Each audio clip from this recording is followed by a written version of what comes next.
मेरे सभी सम्मानित मदरसा आधुनिकीकरण शिक्षक साथियों को मेरा नमस्कार। मैं पंकज मिश्रा, मदरसा आधुनिक शिक्षक। दोस्तों, जैसा कि आप जानते हैं कि मदरसा आधुनिकीकरण शिक्षकों की समस्या इस समय काफ़ी गंभीर विषय बना हुआ है। मदरसों के लेकर के तरह तरह की अफवाहें भी फैलाई जा रही हैं, तरह तरह की जांच भी चल रही है और तमाम सारे मदरसे बंद भी किए जा रहे हैं। मान्यता प्राप्त अस्थाई अस्थाई का मैटर चल रहा है, लीगल अनलीगल का मैटर चल रहा है। इन तमाम परेशानियों के बीच में थोड़ी सी आधुनिकीकरण शिक्षकों के लिए कुछ उम्मीदों की किरण जगी है। मैं बात करना चाहूंगा स्कीम को लेकर के। हमारे एक संगठन के बहुत बड़े नेता जो मुर्दों के कफन से भी पैसा चुरा ले, अगर उनको समय मिल जाए तो मुर्दों के कफन को भी वो चोरी कर सकते हैं। और हम लोग तो अभी जिंदा इंसान हैं। वो एक वीडियो संदेश बनाते हैं और वो कहते हैं कि ये स्कीम नहीं चलने वाली है, आपको गलत सूचना दी जा रही है, स्कीम नहीं चलेगी। और उन्होंने एक शब्द और कहा कि जो कोर्ट जाएगा उसको सब कुछ मिलेगा, जो कोर्ट नहीं जाएगा उसको कुछ भी नहीं मिलेगा। मेरे दोस्त, मैं कोर्ट का सम्मान करता हूं,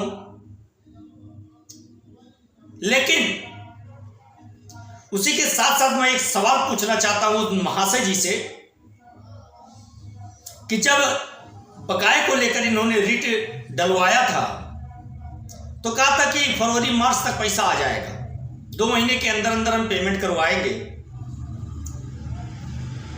तो 2 महीना छोड़ दीजिए, 2 साल से ऊपर बीत रहे, क्या पेमेंट हुआ? नहीं ना, कुछ आता ही पता नहीं है, डेट भी नहीं लग रही है, बार बार मुकदमा अनलिस्टेड होता जा रहा है। क्यों? अगर आप इतने मुकदमे के जानकार हैं, आप इतने ईमानदारी के साथ मुकदमे की पैरवी कर रहे हैं, तो मुकदमा बार बार अनलिस्टेड क्यों हो जा रहा है? डेट क्यों नहीं लग पा रही है? जब कभी भी जेब का खर्चा कम होता है या फिर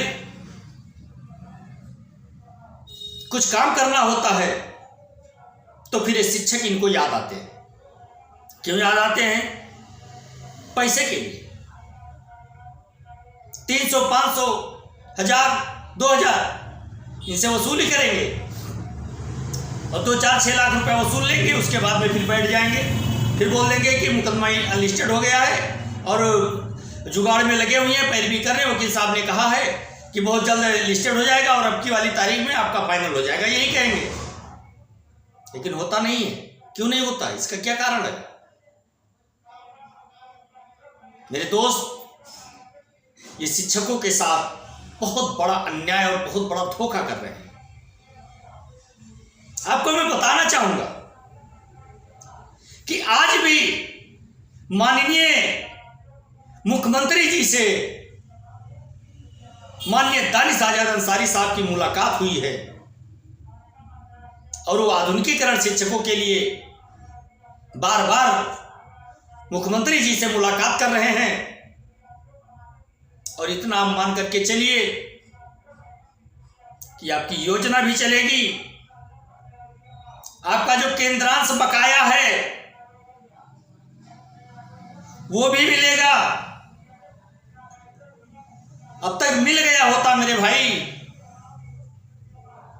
अगर राज्य सरकार के ऊपर मुकदमा न दायर किया गया होता तो अब तक सारे काम हमारे हो गए होते। लेकिन राज्य सरकार के खिलाफ मुकदमा दायर करने के बाद बार बार कोर्ट से राज्य सरकार को नोटिस आता है, जिनकी कोई गलती ही नहीं है, वो मुकदमेबाजी कर रहा है। और जो बड़ा वाला चोर है, जो सब कुछ लूट के बैठ गया, सब कुछ डुबो दिया, मदरसा आधुनिकीकरण शिक्षकों की जिंदगी को तबाह कर दिया, उसके खिलाफ एक भी रिट नहीं। आप समझिए इस बात को। कि ये कहां से क्या हो रहा है। मुकदमा दायर करना चाहिए केंद्र सरकार के खिलाफ। राज्य सरकार तो पहले से सहमत थी कि केंद्र अपना हिस्सा देगा तो मैं दे दूंगा, तो हमको मांगना चाहिए केंद्र से। हम मांग रहे हैं राज्य सरकार से। जैसे हमारे इसमें से कुछ शिक्षक साथी ऐसे हैं कि पैसा खा गए एजाज साहब, सवाल पूछ रहे पंकज मिश्रा से, सवाल पूछ रहे महफूज भाई से। अब उनको कौन बताए कि जब आपने पैसा दिया था एजाज साहब को तो आप सवाल पंकज से और महफूज भाई से क्यों कर रहे हो? सवाल आपको एजाज से करना चाहिए कि आपने मेरा पैसा लेकर के कहां खत्म किया, क्या किया मेरे लिए। सवाल उनसे होना चाहिए। ठीक उसी प्रकार से पार्टी केंद्र सरकार को बनाना चाहिए। पार्टी बना रहे राज्य सरकार को। राज्य सरकार कोर्ट से कह रही है कि केंद्र ने नहीं दिया है, तो फिर कोर्ट केंद्र को इन्वॉल्व करता है, न कि हमारे पैरोकार की तरफ से। और डफली बजा रहे हैं कि हम सब कुछ करवा रहे हैं। कुछ नहीं करवा रहे भाई। ये तो केवल हम लोगों को बेवकूफ बना रहे हैं। अब वीडियो भी बनाना शुरू कर दिए। अभी तक कह रहे थे कि सब अपनी अपनी रीच बढ़ाने के लिए वीडियो बना रहे हैं। आप क्या कर रहे हैं वहां से जी? आप भी आगे उसी लाइन में। कुछ तो शर्म करो। कब तक झूठ बोलोगे इन शिक्षकों से? कम से कम ऊपर वाले से डरो कि इन मरे हुए शिक्षकों से आप इनके शरीर से एक एक कतरा निकाल रहे हो। मैं तो यही समझता हूं कि अगर आपको मौका मिल जाए तो लाश से आप कफन भी चुरा सकते हो। आपको केवल पैसा दिखता है, शिक्षकों की मजबूरियां नहीं दिखती है। इन सबके बीच में एकता की टीम लगातार निरंतर पैरवी कर रही है, वो भी साइलेंट मोड में। और उसका नतीजा है कि आधुनिकीकरण शिक्षक अभी जिंदा है। मेरे दोस्त, आप परेशान मत होइएगा।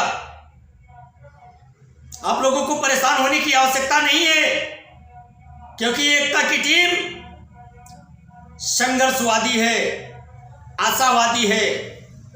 मेरे दोस्त, हमको अपने संघर्षों पे विश्वास है। हम ये लड़ाई अवश्य जीतेंगे। समय हमारे विपरीत था, लेकिन अब नहीं है। कुछ लोग रोना रो रहे हैं।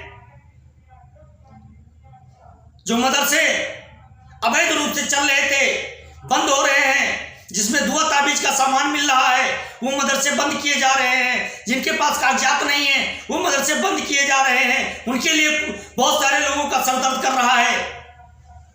वो हमसे पूछते हैं, कहते हैं अच्छा आप ही बताइए वैध और अवैध क्या है।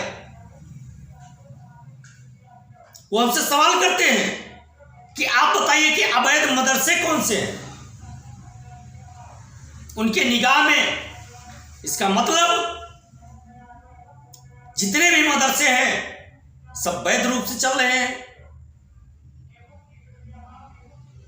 कहीं ना कहीं अंदर खाने से उनके दिल में चोट है उनके लिए, लेकिन मेरे अंदर नहीं है।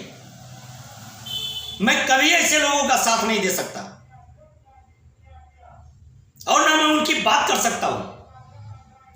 एक समस्या आई है, उसके लिए मैं बार बार कह रहा हूं,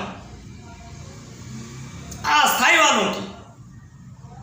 और यह मैटर बड़ा है, इस पर ही बातचीत चल रही है। यह भी समस्या का समाधान होगा, उसके लिए कोई नहीं रो रहा है। उनके लिए रो रहे हैं जो एक कमरा बना करके आधे कमरे में दुआ तावीज करते थे, आधे कमरे में बच्चों को बैठाकर पढ़ाते थे और जाकर के पूरे इलाके में चंदा करते थे कि मैं मदरसा चला रहा हूं, और चला रहे थे अपनी खर्चा।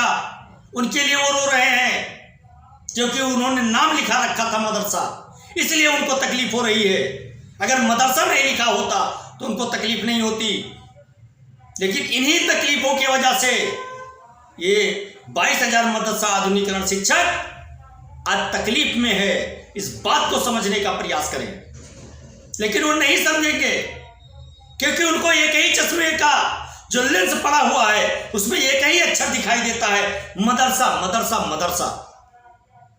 उनको ये नहीं दिख रहा है कि मदरसे में क्या होना चाहिए, क्या हो रहा है, कैसे होना चाहिए, कैसे नहीं होना चाहिए। उनको ये नहीं दिखाई दे रहा है। उनको तो सिर्फ ये दिखाई दे रहा है कि मदरसे बंद हो रहे हैं। अरे भाई, जो सही मदरसे हैं कौन बंद कर सकता है उसको? कोई नहीं बंद कर पाएगा, क्योंकि संविधान ने हमें अधिकार दिया है। लेकिन जो अवैध हैं, किसी संविधान में नहीं लिखा है कि आप हुकूमत के खिलाफ चल करके कोई भी कार्य करें। आपको सर्वप्रथम अपनी हुकूमत की बात आपको माननी होगी। कौम हमारा बाद में है, सबसे पहले देश है। लेकिन कुछ लोग हैं जिनके लिए देश मायने नहीं रखता है, उनका मायने रखता है केवल अपना पेट। उनको अपने पेट से मतलब है, उनका पेट भरा होना चाहिए, बाकी पूरी जनता जाए भाड़ में, पूरी जनता भूखों मरे, उनसे कोई मतलब नहीं है। जैसे इस समय हमारे एजाज साहब हैं, चंदे के लिए क्या क्या नहीं कर सकते हैं वो, और क्या क्या उनको करना पड़ रहा है चंदा लेने के लिए।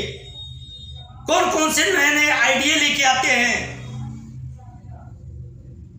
ठीक उसी प्रकार से उनका पेट भरता रहे, बाकी 22,000 मदरसा आधुनिकीकरण शिक्षक जाएं, मौत में समा जाएं, उनसे नहीं मतलब है। उनके शरीर में जो बचा कुचा खून है वो भी उनको चाहिए। मेरे दोस्त, बातें सत्य हैं, थोड़ी कड़वी हैं। इन्हीं फर्जी की वजह से आज आधुनिकीकरण शिक्षक इस नतीजे पर पहुंचा है, और सुनवाई न होने का कारण सिर्फ यही है।